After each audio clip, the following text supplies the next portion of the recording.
उन्होंने पूछा, या रसूल अल्लाह सल्लल्लाहु अलैहि वसल्लम, क्या आपकी वफात के बाद, मौत के बाद मेरा पड़ा हुआ आप तक पहुंचेगा? यही तो सवाल है दूसरों का। और उन्होंने सुन्नियों का बोझ भी हल्का किया, कोई शक में ना रहे।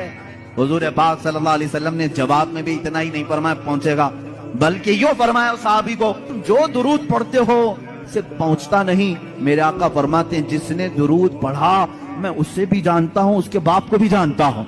गैब की खबरें रखने वाला वो रसूल कभी ये नहीं फरमाया कि मदीने से भेजेगा तो जानता हूं, मक्के से भेजेगा तो जानता हूं। मुतलक फरमाया, अफ्रीका से भेजे, हिंदुस्तान से भेजे, पाकिस्तान से भेजे, जहां से भी भेजे, चाहे उसके बाप का नाम जैसा भी हो, लेकिन मेरे आका ने फरमाया मैं उसको भी जानता हूं, उसके बाप को भी जानता हूं। ऐ मुसलमानों, फख्र करो इस बात पर, कुर्बान जाओ इस बात पर।